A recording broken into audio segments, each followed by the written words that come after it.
O estresse, ele é um assassino da humanidade. Não é um exagero, não é um clichê. O estresse, por ser uma síndrome complexa, que envolve alterações de todos os órgãos, não é só o coração. O coração está no centro desse processo, mas o cérebro, o rim, pulmão, os órgãos da digestão, todos eles são vitimados pelas consequências de um estresse muito prolongado.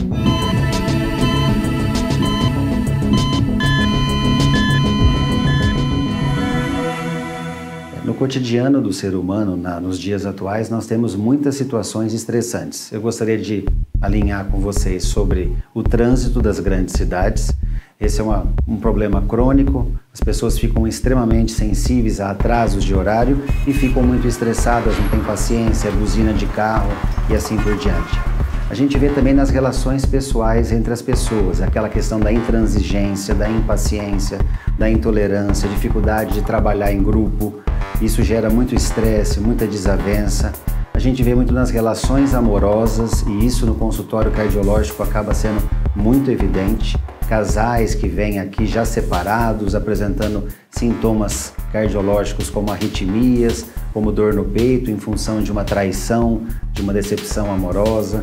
Então, de uma forma geral, eu acredito que todos esses elementos precisariam ser bem trabalhados no dia a dia do consultório do cardiologista. Toda vez que a gente fica muito estressado, ocorre uma liberação de substâncias no nosso organismo, substâncias que são hormônios para contenção do estresse. Entre eles, por exemplo, a adrenalina, que a gente conhece bem, que tem um efeito de estímulo no organismo. Só que se o estresse for muito intenso e prolongado, é muita adrenalina na circulação. E aí a pessoa começa a ter as consequências da descarga de adrenalina, que é batedeira constante, que é uma arritmia, sudorese fria, mal-estar, palidez, dor no peito, cansaço, alterações de pele, queda de cabelo. Então a pessoa fica realmente completamente deformada, desestruturada emocionalmente e muitas vezes acaba tendo que ir ao pronto-socorro porque há uma suspeita de que possa estar tendo até algo mais sério, como um infarto do coração ou um derrame cerebral. O estresse cardiovascular é um nome mais técnico que nós atribuímos às lesões que as artérias do coração ou artérias que participam da circulação cardíaca sofrem ao longo do tempo devido a essa liberação excessiva de adrenalina. Então, à medida que a gente passa por momentos de estresse, libera-se adrenalina na circulação. A adrenalina vai nos vasos sanguíneos, nas artérias e veias do coração e promove alterações na estrutura dessas artérias. Elas começam a ficar tortuosas, elas começam a colabar e em função disso pode-se desenvolver com o tempo algo mais sério, como por exemplo o mais temido seria o infarto do coração. Por isso que a prevenção e o trabalho de acompanhamento no dia a dia, de minimização desses sintomas é fundamental. Todos os indivíduos que estão na sua faixa entre 30 e 60 anos de idade certamente estão na sua fase mais produtiva do ponto de vista profissional.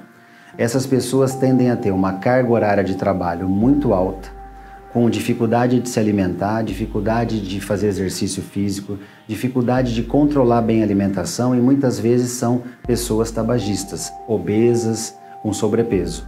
Essas pessoas obrigatoriamente precisam fazer um trabalho de prevenção semestral, procurando o cardiologista, fazendo exames, mencionando ao cardiologista alguns sintomas iniciais como dor de cabeça, mal-estar, intransigência, impaciência, alguma dor no peito inicial. Então tudo isso já tem que ser bem documentado para que o cardiologista faça uma boa análise e comece o acompanhamento, no mínimo semestral. Muitas vezes a gente identifica pessoas que precisam de acompanhamento trimestral, tamanha a gravidade do quadro. E o mais alarmante, hoje em dia nós estamos detectando pessoas mais jovens, ou seja, entre 30 e 40 anos, já portadoras de distúrbios cardiovasculares causados pelo estresse. Não existe nenhum tipo de pessoa que seja isenta do risco cardiovascular. E nesse contexto, os atletas, os triatletas principalmente, as pessoas mais magras, nós temos que tomar cuidado porque há uma tendência de se subestimar. Ah, ele é magro, ele é atlético, ele faz academia 3, 4 vezes ao dia, eu não preciso me preocupar. Essas pessoas podem até ter uma longevidade do ponto de vista dos seus hábitos pessoais, porém o fator genético e familiar pode ser predominante. Eu tenho, por exemplo, alguns triatletas que eu acompanho que têm colesterol que tem sintomas cardiológicos acima do normal em relação a uma pessoa com hábitos ruins. Então a gente não deve no consultório subestimar. Mesmo as pessoas magras, atléticas, que fazem exercício, precisam passar por um acompanhamento. Muitas vezes essas pessoas podem ter um mal-estar súbito na atividade física, jogando bola, correndo, nadando.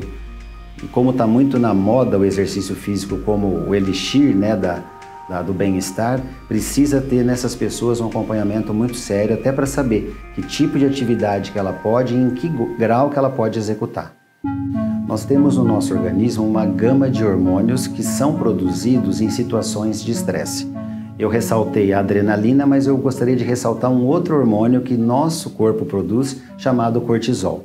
Nós temos uma glândula dentro do nosso corpo, próxima ao rim, chamado adrenal ou suprarrenal.